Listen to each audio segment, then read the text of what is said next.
been 5 months since the city of Mumbai was held at gunpoint, and the question that haunted most of us was, could we have done something to help the government secure us?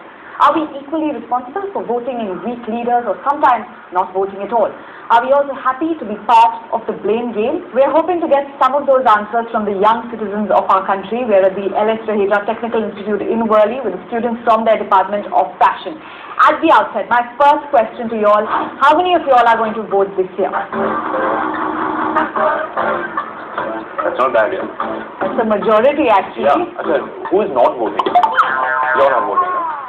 Why not? I think that everyone is corrupt here, and I personally think that we need a change. We need a change in our society, in our community. But I personally don't want to vote because I don't think, no one's going to change it. Achha, let me ask you something. Are you not voting because you just don't care at all, or are you not voting and is that a statement on your behalf? There's no right candidate. Well, I'd like to counter on the point that there are some candidates who are running as independent candidates and they have a corporate background. They don't have any political affiliation whatsoever. So why don't we go ahead and try and find out these people who they are and then try and vote for them? I don't feel any connect because I think there should be some educational background. Everyone has a criminal record, almost everyone. They swindle crores of money and one thing you should bring up here is 49O. You want to you guys, does anyone know what 49O is? It's a part in the Constitution which says that you can go to the voting station, you can get the marking that I've been here, and you can say, I do not want to vote for any of these candidates. So it's recorded that you've gone there and you have not liked any candidate and you will not vote for any of them. Most political parties don't publicize this because that means that they don't want to be no voted. They can get chucked out, and that means they'll have to actually work harder and find decent people. One other thing, I've got some very scary statistics. Now, 70% of our population is under the age of 35. 70%, okay? Which means the remaining, everyone who's in India, that's 30% who are over the age of 35. You know the highest voter turnout is? Ages 46 to 55. These are the people who are voting. 70% of our population is not voting. That's all you guys get. The youngsters who's like about 18 above, they hardly, like, none of them have the voting cards, and we've tried it but we don't get it.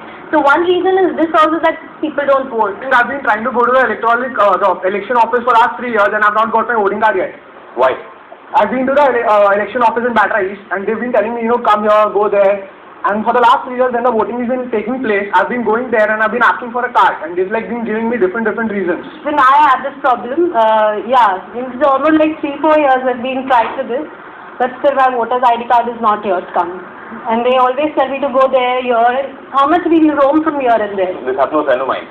She registered on jaguar.com. She printed out the form, everything, and she went to the voting station, to the election station. And they told her, we will not accept forms which have been downloaded from the internet.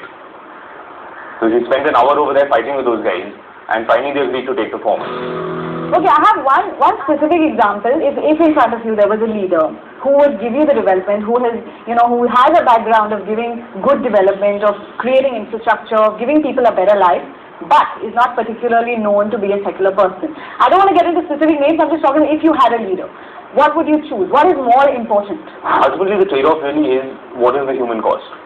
There are certain examples where you have excellent development and the facilities are good, you're getting a lot of stuff, but the human cost, and when I say human cost, I mean the cost of human life.